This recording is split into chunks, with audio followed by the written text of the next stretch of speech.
पंचायत समिति उच्च विद्यालय नर्लाठारे माटीलग्ना साहित्य संसद ओडिशार राज्य स्तरीय सरस्वती समारोह अनुष्ठित हो जाइछि।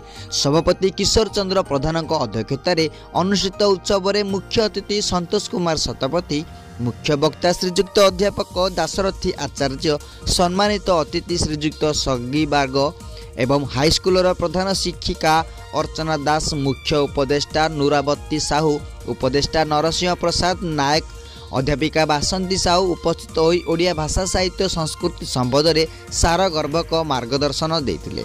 अन्य मानक मध्य उपदेष्टा डॉक्टर किशोर चंद्र त्रिपाठी, राज्य संयोजक राजेंद्र दुरिया, मोहन भट्ट मंचासी नथिले। कविता पाठ सह गणपति नायक, नलिनी भोई, लिंगराज मिश्र, मनोज षडंगी, कामिनी किन्नर, मधुसूदन राउत, शांति माझी, रघुनाथ सेठी, गौरचंद्र महाराणा, सुशांत कुमार मिश्र, संतोष कुमार कर, कुमुद चंद्र नायक, पुरुषोत्तम प्रधान, गीतांजलि महांती, भागीरथी सिंह, यज्ञ सिंह प्रधान, कैलाश चंद्र स्वाई, क्षितिज चंद्र माझी, मधुस्मिता मिश्र तथा अनेक सारस्वत साधक साधिका को संबर्धित कर जायतिला। शेषरे स्थानीय कलाकार मानक द्वारा आंचलिक नृत्य परिवेषण करा जायतिला। रायरंगपुर श्यामल दुपरडांग रिपोर्ट, दिग्दर्शन न्यूज।